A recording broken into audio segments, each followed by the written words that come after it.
I noticed her on a Tuesday, which is the kind of detail that matters more the longer you carry it.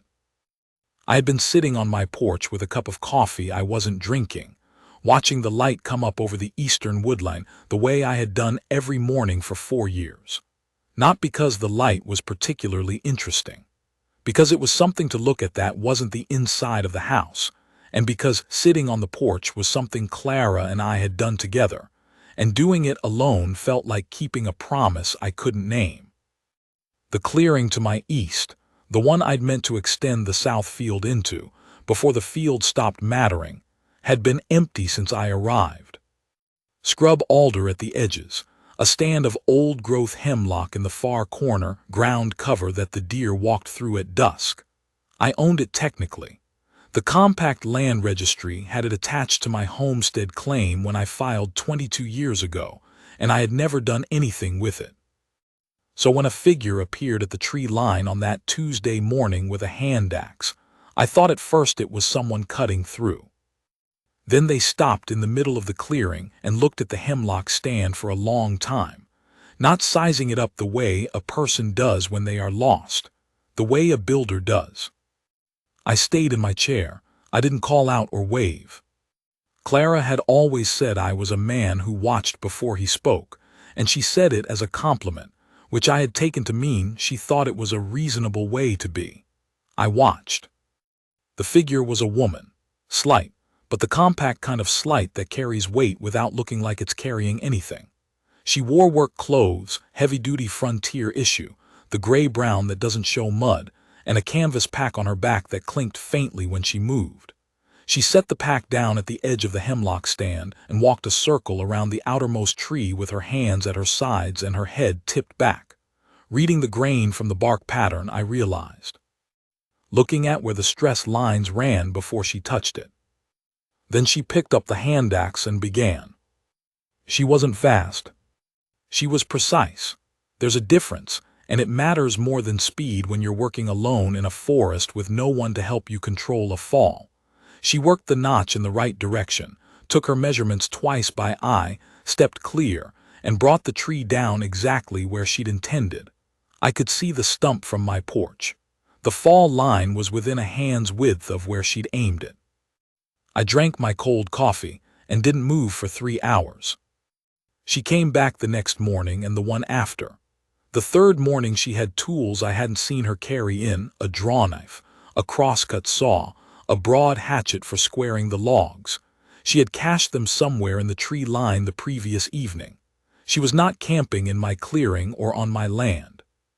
She appeared from the direction of the eastern track and vanished back into it each evening. From what I could determine, she was walking 2 miles from the nearest compact way station every morning before dawn to get to the clearing, doing a full day's work and walking back. I did not ask her what she was doing. I did not cross the clearing. I sat on my porch and watched, and eventually I understood. She was building a cabin. Not a temporary shelter. Not a camp. A one-room timber frame cabin with a proper foundation. She spent 4 days on the foundation alone, digging the piers by hand with a post-hole digger she had produced from somewhere, leveling each one with a worn spirit level.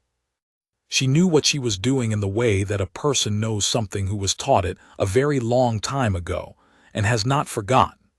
Her movements had the economy of someone who has been trained to use only the energy the task requires and nothing extra.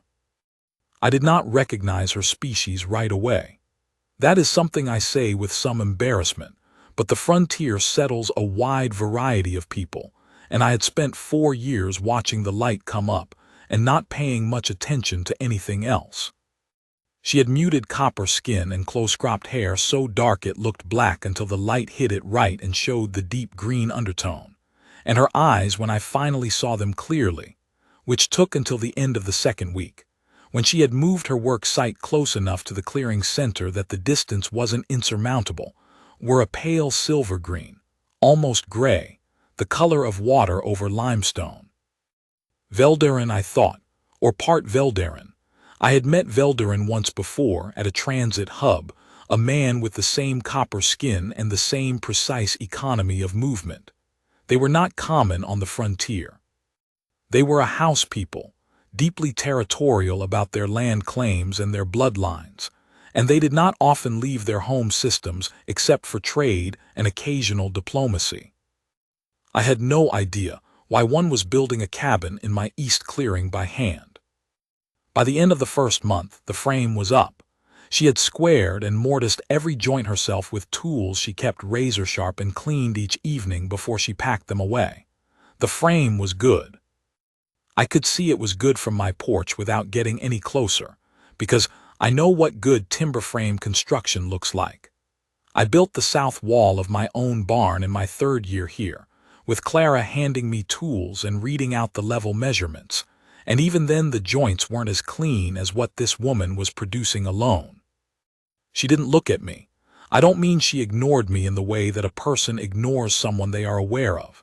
I mean she genuinely seemed to have factored me into the landscape in the same category as the standing hemlock and the deer that crossed the woodline at dusk, present, non-threatening, requiring no particular attention. This was not unfriendly. It was thorough. I started drinking my coffee hot again. Something about having a reason to be on the porch at a specific time made me pay attention to the coffee differently. In the fifth week, she hit a seam. The south wall logs she had cut from the second hemlock were a 1/4 inch out of square along one edge. The tree had grown with a slight lean that the grain didn't fully show until she draw-knifed the bark. Not catastrophic. Not a failure, but it meant she had to recut 2 of the wall logs, which cost her 3 days she hadn't planned on. I watched her work it out. She sat at the edge of the tree line with the 2 problem logs laid flat in a measuring line, and she looked at them for about 20 minutes without moving. Then she went and got the saw. I had, by this point, figured out the shape of what she was doing well enough to understand the 3 days' cost. I watched her work and didn't say anything and drank my coffee. In the 6th week, the weather turned cold early. Not frozen, not yet, but the kind of cold that makes your hands slow down if you don't keep them working. I watched her adjust. She started carrying a second layer in her pack, and she kept moving through the cold intervals rather than stopping, and she stopped eating her midday meal sitting on the ground and started eating it standing, moving from log to log, checking joints while she ate. She also changed the order she was working in, doing the coarser cutting in the morning when the cold was worst and her hands needed movement, and the fine mortise work in the middle of the day when the light was best and the temperature had come up a few degrees. This was a real builder thinking about variables, not adapting to difficulty exactly, working with it. On one of those cold mornings, I went into the barn and found the good crosscut saw that Clara and I had used when we built the south wall, and I sharpened it and oiled it and hung it back on its hook, which was all I intended to do. I stood in the barn for a while after that. The south wall was still square. 12 years and it had not moved. She had been right about the level readings. This is the part that is hardest to explain without sounding like I'm making it into something it wasn't. I wasn't watching her because she was a woman alone in a clearing, though she was. I wasn't watching her because I was lonely, though I was. I was watching her because she was doing the thing I had stopped being able to do, which was work toward something. She woke up before dawn and walked 2 miles and picked up a hand axe and built, 1 log at a time, with no one to help her and no guarantee of outcome, because the work itself was worth doing. I had not felt that about anything since Clara. There is a kind of grief that doesn't hollow you out. It settles in the chest like gravel, and you carry the weight of it with you everywhere, and after long enough you stop noticing the weight, which is not the same as being free of it. I had been carrying that weight for 4 years. I had stopped planting the east garden in the first spring after Clara died, because she had designed it, and I did not know how to make something she had designed without her, and it had stayed empty all the way through 3 growing seasons. Bare soil where there should have been kale and runner beans, and the purple-headed thistle she liked for the finches. Watching the woman in the clearing work, I did not think about Clara less. I thought about her differently, with more room in it. In the 7th week, the woman and I had our first actual interaction, which was to say, She nodded at me. I was on the porch. She came around the corner of the rising cabin with a log balanced on her shoulders. It was one of the wall plate logs, the heaviest individual piece in the structure, and she had to adjust her line to avoid a root, and the adjustment brought her around so that she was briefly facing the porch. She saw me. She nodded once, the nod of a person who has registered your continued presence and has decided this is acceptable, and then she kept walking. I lifted my coffee cup. She had done the same calculation I understood. She had seen me on the porch every morning for 7 weeks. She had watched me not cross the clearing, not call out, not come and offer to help. She had reached a conclusion about what kind of person I was, and the nod was the result of that conclusion. I thought about that nod for 3 days. On the 4th day after the nod, I did the only thing I had done toward the east garden in 4 years. I walked out to it in the late afternoon and pulled the volunteer alder starts that had been creeping in from the woodline, not planting anything, not making any decisions about what should grow there, just clearing the edges so the soil stayed mine to decide about. It took about an hour. I put the pulled starts in a pile at the woodline edge and went back inside. When I came out the next morning, Sarath, though I did not know her name yet, was already in the clearing. She was working the second course of the east wall, and without pausing or looking up she said, at a volume I could hear clearly across the distance between us, "Good boundary work." I stood still for a moment. "The alder," she said, still not looking up from the mortise she was cutting, "clears faster if you get the roots." I looked at the pile I had left. She was right, I hadn't gotten the roots, just snapped the stems above ground. "I'll get them tomorrow," I said. She nodded, still working, and that was the end of that exchange, but it established something. We were, it turned out, the same kind of people in a specific way. We talked about work because work was solid, and the other things could be worked around to when you were ready. In the 9th week I learned her name, or part of it, by accident. The compact way station manager, a heavy-set woman named Bren Poleth who handled the supply runs and knew everyone's business, stopped at my homestead gate one afternoon with a parcel. "Got one for your neighbor, too," Bren said. "Sarath Veldoran, you seen her today." "She's at the site," I said. Bren looked at me. "You've spoken to her?" "Some." Bren Poleth was quiet for a moment in the way that people are quiet when they are deciding how much to tell you. "She's building under exile provision," she said finally. "Veldoran law. They're allowed to establish a new holding in compact territory if they can demonstrate self-sufficiency, build a structure, maintain it for 1 year, provision themselves without assistance. If someone helps her, the provision is voided. She has to start from nothing." She paused. "Not that anyone's checked on that lately. But she clearly knows the rules." She left the parcel. I stood at the gate and looked at the eastern woodline for a while. Self-sufficiency without assistance. Build it yourself or lose everything. I thought about the south wall seam. The 3 days recutting logs she hadn't planned on. The 2-mile walk before dawn.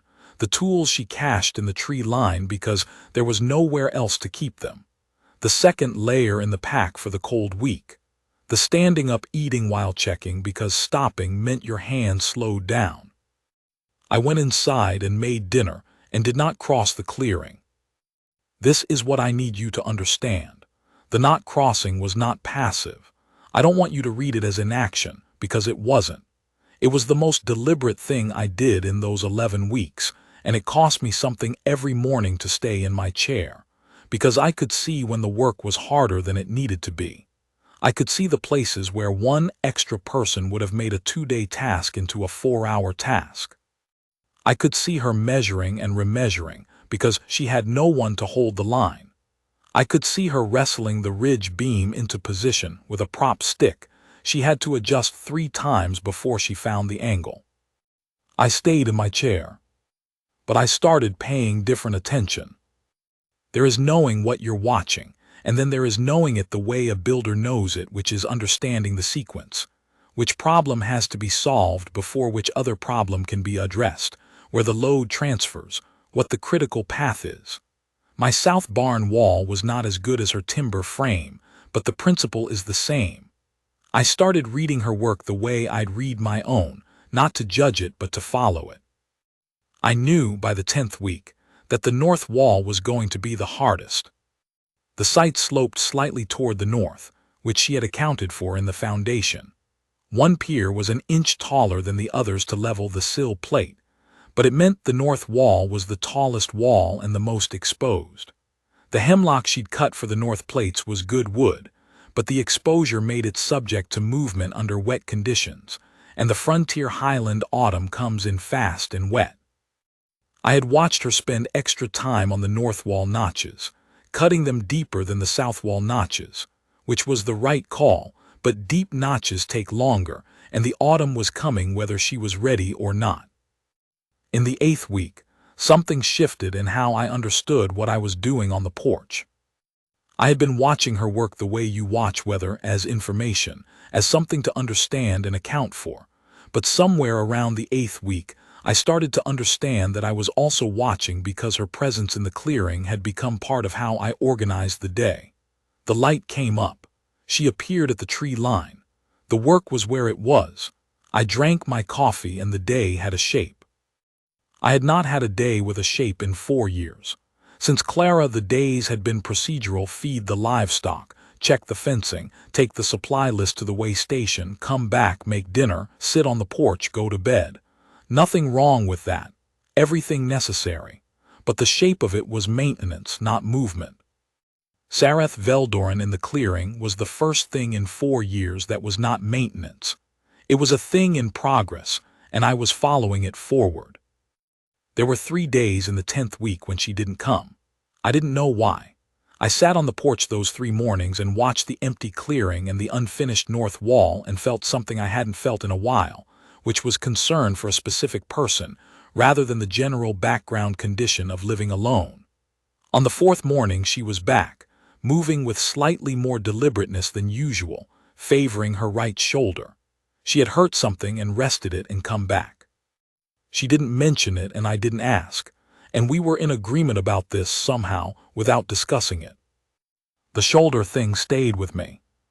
Not because I could do anything about it, I couldn't, and she would not have wanted me to, but because it reordered my understanding of the costs involved. She was paying costs I hadn't seen, absorbing things alone the way she absorbed everything else, because the provision required it, and because she was the kind of person who would rather carry a thing quietly than put it down in front of someone and explain it. I respected this. I also recognized it, because I had been carrying things quietly and alone for 4 years, and I knew what it looked like from the inside. The storm came in the 1st week of the 11th week.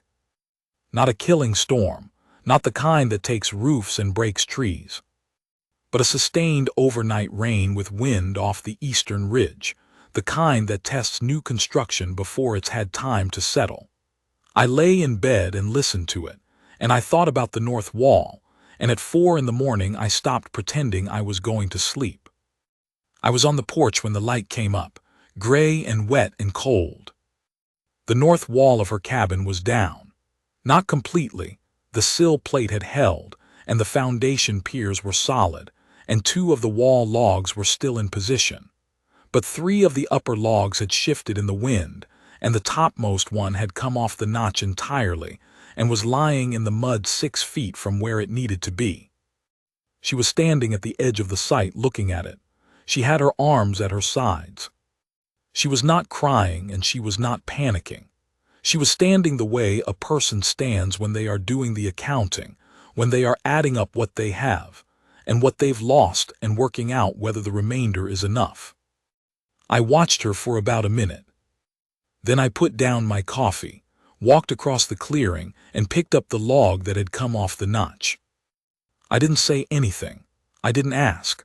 I walked to where the log needed to be, fitted it to the notch, and held it while I waited. She was still for a moment. Then she came and put her hand on the other end of the log and lifted.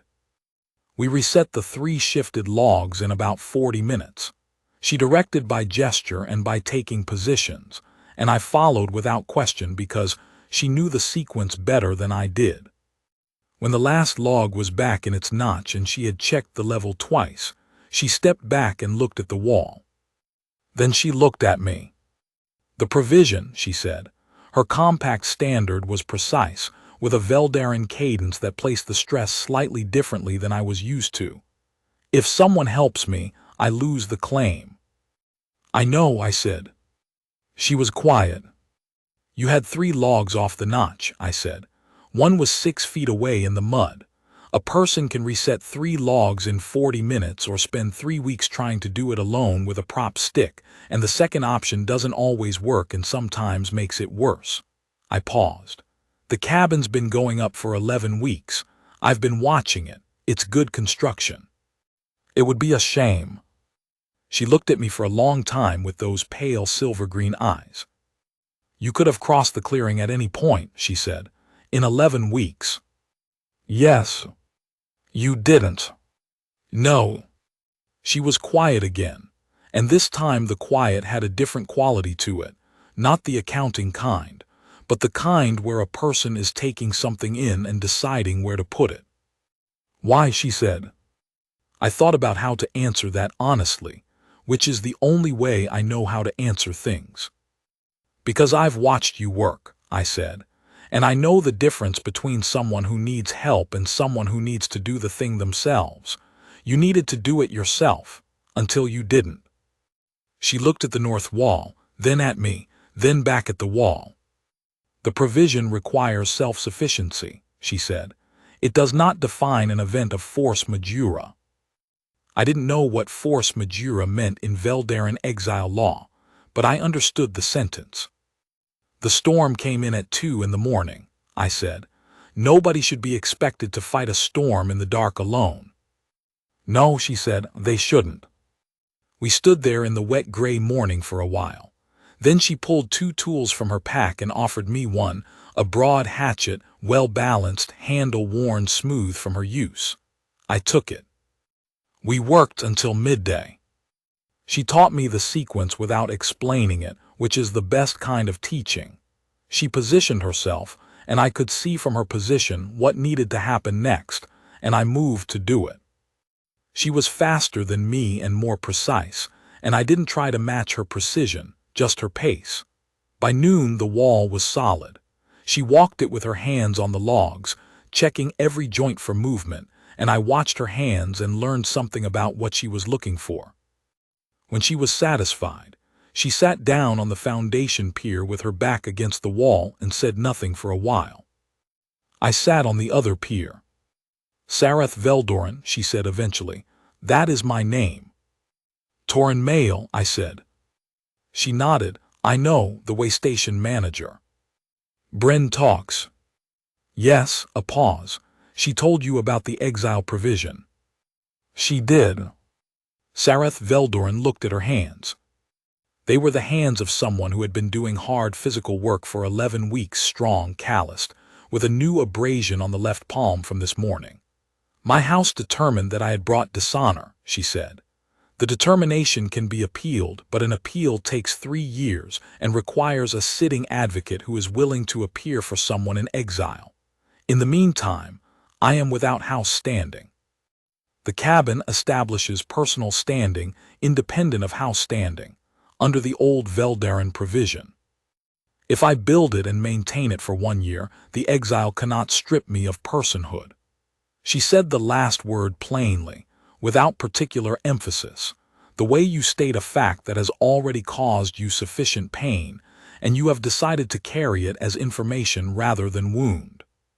She did not tell me what the dishonor was, and I did not ask.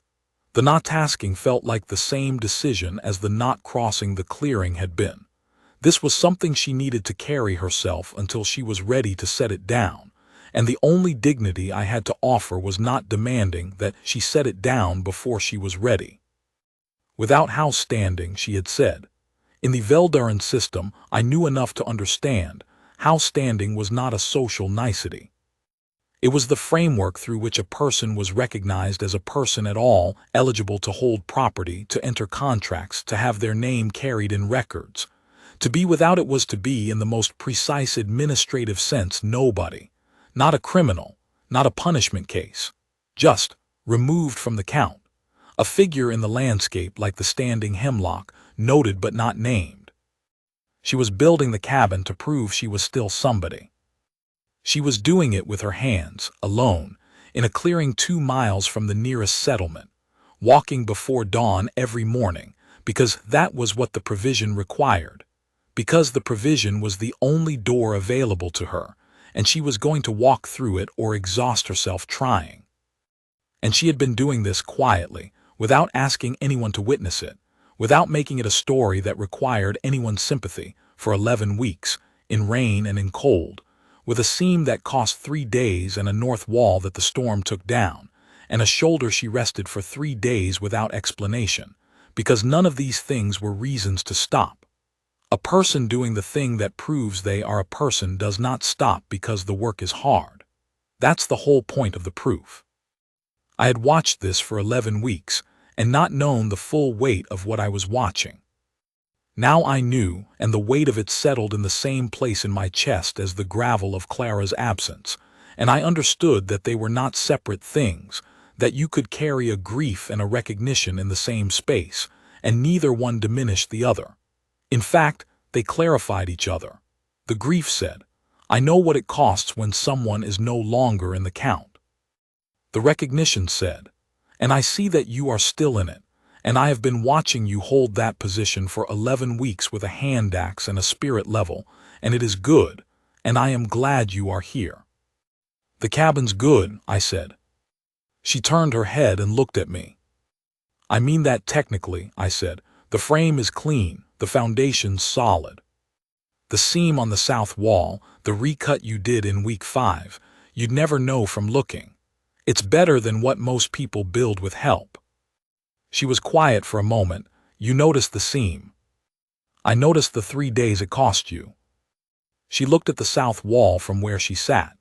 Her expression was not readable in the usual sense, but I had been watching her face for 11 weeks without knowing her name, which means I had some baseline. This expression was different from the accounting one and different from the task-focused one. It was the expression of someone absorbing a thing they did not expect to be offered. Why are you alone? She said.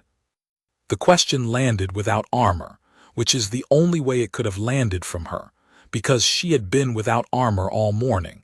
The north wall down, the accounting in the rain, the provision explained plainly as information rather than wound. My wife died, I said, 4 years ago. She looked at me for a moment. I'm sorry. So am I. The east garden, she said. I noticed it was empty. I hadn't known she'd noticed the east garden. I hadn't known she'd been paying attention to my homestead the way I'd been paying attention to her site. But of course she had. She was a builder. She read landscapes. She planted it, I said. I didn't know how to touch it after.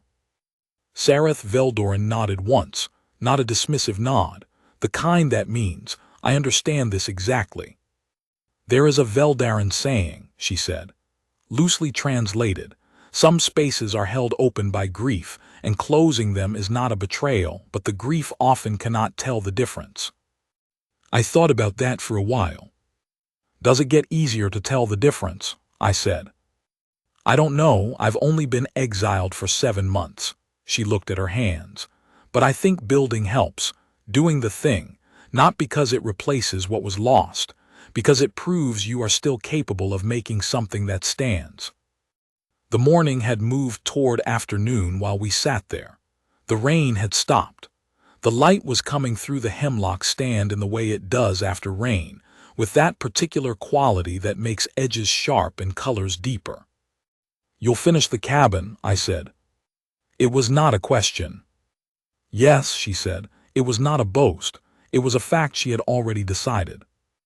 We worked together through 3 more days after the storm, not because she needed me, the structural emergency was resolved, but because there was work that went faster with 2 people, and we had established, without discussing it, that the force majeure exception covered the scope of what we'd already begun. She directed, and I followed. I learned her system, which was thorough and unornamented, and assumed nothing about what the material would do until she had verified it herself. She did not offer commentary on the work while we were doing it, which suited me. I did not offer commentary either. We moved through the tasks in a companionable quiet that felt less like two strangers cooperating under unusual circumstances, and more like two people who had been working together long enough to have established a common language for what each of them was doing. At noon on the first day, she sat down on the foundation pier and ate from a small container she had brought, and I went back to my homestead and made sandwiches and brought two of them across the clearing and set one on the other pier without saying anything and sat down and ate mine. She looked at the sandwich for a moment. Then she ate it. We sat and ate in the clearing in the cold noon light, looking at the repaired north wall, and said nothing for about 20 minutes, and it was the most comfortable 20 minutes I had spent in a very long time. On the second of those days, working the corner braces on the east wall, she said, "You've built before." "South barn wall," I said, 12 years ago, with my wife holding the measuring line. She was quiet for a moment, checking the brace angle. She measured well. The wall is still square. I looked at the barn. She was better at the level readings than I was. I'd call them and she'd correct them. "That's the most important part of two-person construction," Sarah said. "One person to hold, one person to correct. The work goes wrong when both people are too proud to be corrected." "She was not proud that way," I said. "She just wanted the wall to be right." "Yes," Sarah said, "that's how you build something that lasts." On the fourth morning she was working the roof purlins alone, which required nothing I could helpfully add, and I was back on my porch. She called across the clearing without looking up from the purlin. "The east garden, what did she grow?" I told her, "Kale and runner beans and the purple thistle." "The thistle is Veldarin," she said. "We call it sorvel. It seeds well in highland soil." "She liked it for the finches," I said. Sarath Veldoran secured the purlin and moved to the next one. "Finches like it here too," she said. I went inside and found Clara's seed box, which I had not opened in 4 years. The thistle seeds were still there, in a small paper envelope in Clara's handwriting. I sat at the kitchen table with the envelope for a while. Then I put on my boots and went out to the east garden and turned the first row. The soil was good. 4 years of lying fallow had given it time, and the worms were thick in it, which Clara would have taken as a sign of something worth doing. I planted the thistle seeds in the third row. I did not plant the kale or the runner beans that day, just the thistle, just the one thing. I went back to the porch when it was done, and I felt lighter than I had in 4 years, which is the only way I know to describe it. Not happy exactly, not finished with the grief, but lighter in the specific way that a person feels lighter when they have done a thing they have been not doing for too long. The cabin took its final form over the next 3 weeks. She shingled the roof herself, hand-split cedar shingles from timber she had cut and dried specifically for the purpose, which told me she had planned this months in advance. She hung the door on hinges she had made from cut plate steel. She set the single window frame with a piece of resin glass she had carried on her back from the way station. The day she finished, I knew it was finished because she stood in the doorway for about 10 minutes doing nothing, which was the first time I had seen her stop for that long in the middle of daylight. I was on my porch. It was late afternoon.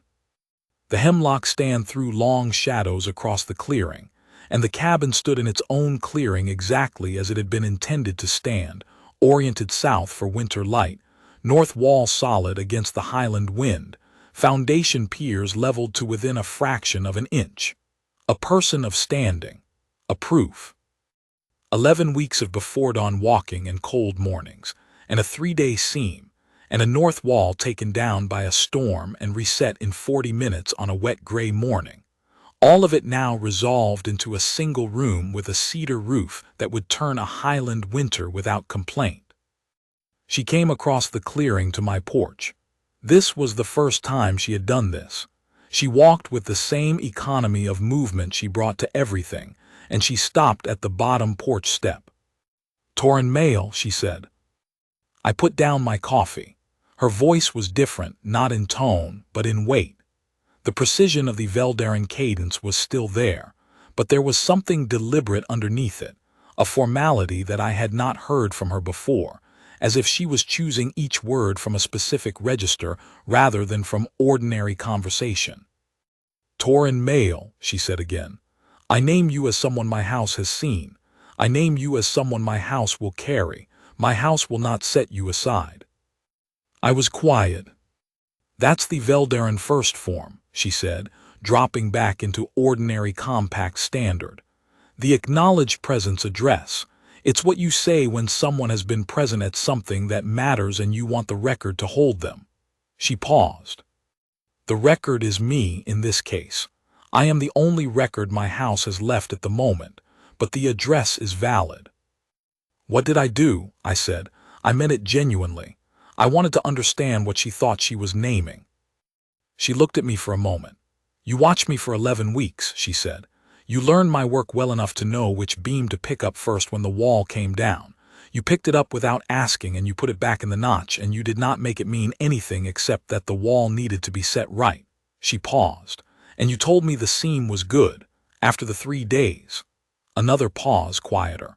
No one had told me something I built was good since before the exile. I looked at the cabin across the clearing.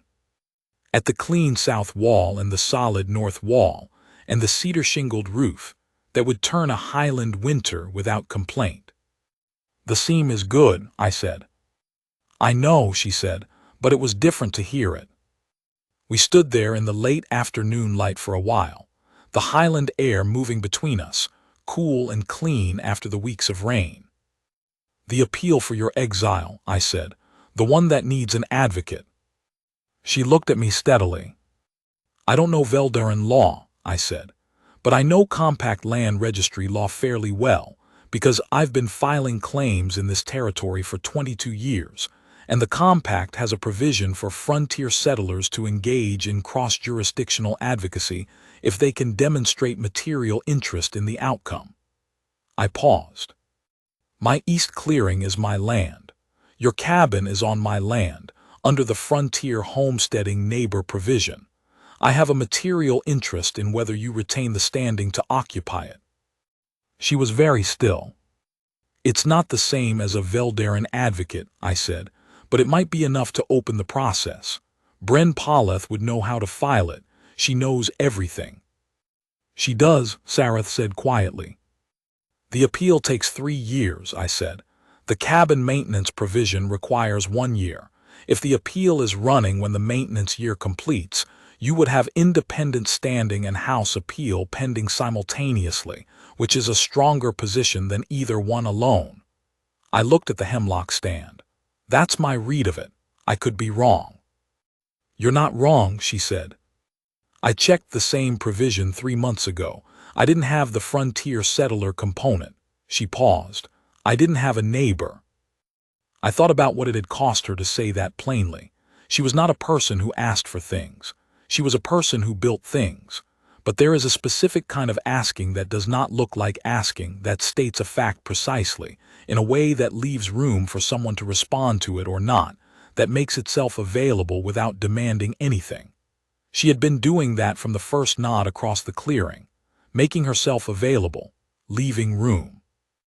I had been doing the same thing in my own way for 11 weeks, and we had both understood what the other was doing, and neither of us had named it until now.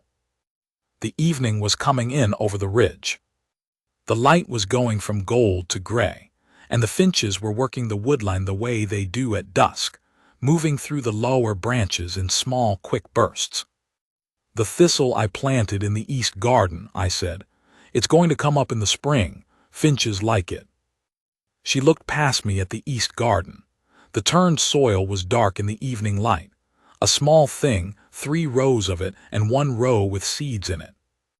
"Your wife," she said, "designed it." "Yes." "You should plant the kale and the runner beans," she said. "When you're ready." She designed it to hold those things, The design wants completing. I thought about that, about a design that wants completing, about grief that cannot tell the difference between closing a space and betraying it, about the particular quality of a morning when you have been alone for 4 years and someone is standing at the bottom of your porch steps, having just named you in a language you don't fully understand, and the naming is not a grand thing. It is simply precise, which is the same as being right. And I thought about the fact that Sareth Veldorin had spent 11 weeks building a proof that she was still a person worth counting, in a clearing adjacent to a man who had spent 4 years sitting on a porch not planting his wife's garden, a man who had been, in his own quiet way, conducting his own proof, not building towards something, just holding ground, staying in the count, getting up and making coffee and sitting on the porch and watching the light come up because that was what you did when you had decided to still be here. Neither of us had known the other was doing it. Now we did. That seemed important, the way a structural fact is important, not emotionally significant so much as load-bearing. Something you needed to know so the rest of the design could proceed correctly. I planted the thistle today, I said. I know, she said, I saw. The light was nearly gone. The cabin across the clearing was a dark shape against the darker tree line, but it was solid. You could see the solidity of it even in the low light, the way good construction reads as mass and purpose rather than just dimension. Torin Mail, she said one more time, the first form. The naming. Sareth Veldorin, I said. I didn't know the Veldorin form. I said her name because it was her name and she had given it to me and it deserved to be spoken back. She was quiet for a moment, then, that will do. She went back across the clearing to her cabin. I watched her open the door she had hung on hinges she had made herself, and close it behind her, and the small window lit from the inside with a warm, pale light as she settled in for the first night in the home she had built. I sat on my porch for a while longer in the dark, drinking the rest of my cold coffee, listening to the finches finish their last passes through the woodline. The next morning I was on the porch before the light came up. When the light came, Sareth Veldorin was already at the south face of her cabin with a spirit level, checking the settling on the foundation after the recent wet. Professional habit. You build something, and the first thing you do the next day is check whether it held overnight. It had held. I could see from where I sat that it had held. I went inside and got the seed box and came back out to the east garden and planted the runner beans in the first row. Then I planted the kale in the second row, where Clara had always put it, because the second row gets better drainage on our slope, and she had worked that out in the first season and never moved the kale after. I did not plant everything at once. There is a pace to these things. Clara understood this. She had designed the garden in stages, one section per season, letting each section prove itself before she committed to the next. The thistle would come up in spring. The runner beans and kale would winter establish. That was 2/3 of the garden, which was more than enough for now. That was a considerable amount. Across the clearing, Sareth Veldorin finished her settling check and stood up straight and looked at the south wall with both hands on her hips, the way a builder looks at something that has done what it was built to do. Then she looked over at the east garden, where I was crouched in the dirt with my hands in the seed box. She nodded once. I nodded back. The light was good. The finches were in the woodline. The cabin stood, and the garden was mostly planted, and the appeal form was going to go to Bryn Palath at the way station in 3 days when I'd had time to write it out correctly. Some things take 11 weeks of watching before you know which beam to pick up first. Some things take 4 years of sitting on a porch before you understand that planting is not forgetting. But you get there. You work at what you can reach, and you watch what you can't help yet. And one morning the light comes up, and there is someone on the other side of the clearing who knows your name and will carry it. And you understand that the weight you've been calling grief also answers to something else, if you give it time and the right kind of company. I put the seed box down and planted the rest of the kale row with my bare hands in the turned earth, the way Clara had always done it, which she said was the only way you knew when the depth was right.